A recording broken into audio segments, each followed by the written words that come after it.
Thomas and Percy are good friends, but sometimes Percy teases Thomas about being frightened, and he doesn't like that at all. One evening, he was dozing happily, but Percy wanted to talk. "Wake up, Thomas. Are you dreaming about the time you thought I was a ghost?" "Certainly not.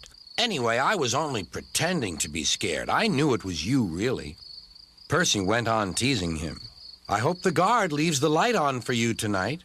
"Why?" asked Thomas. "I quite like the dark." "Oh, really?" exclaimed Percy. "I am surprised. I always thought you were afraid of the dark. I wonder why." Thomas decided to say nothing and went to sleep instead. Next day, Sir Topham Hatt came to see him. "I would like you to go to the harbor tonight. You have to collect something rather unusual." "What sort of something?" asked Thomas.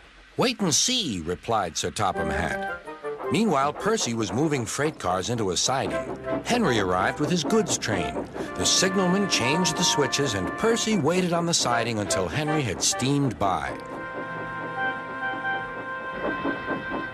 Then there was trouble.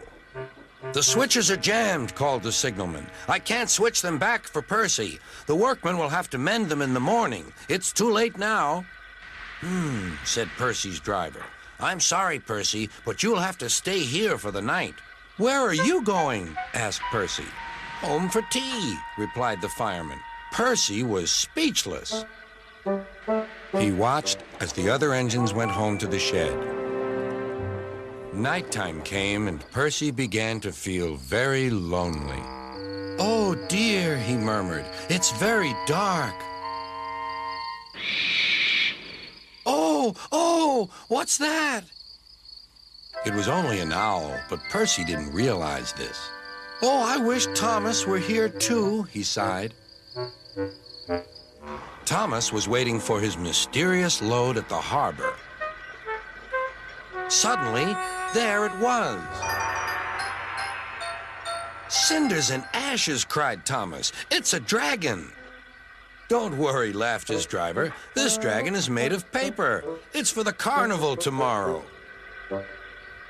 Workmen lifted the dragon onto Thomas's low loader and put lights all round it for protection. Then Thomas set off into the misty night.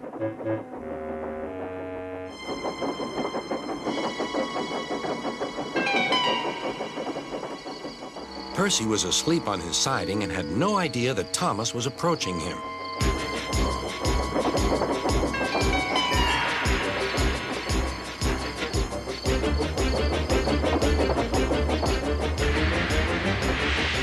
Percy woke up with a start. "Help!" cried Percy. "I'm not going to open my eyes until my driver comes."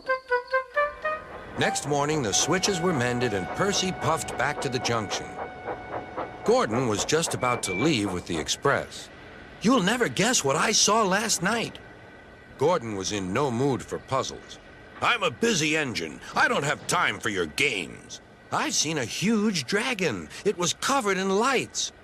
Gordon snorted. "You've been in the sun too long. Your dome has cracked." When the other engines heard the news, they laughed too.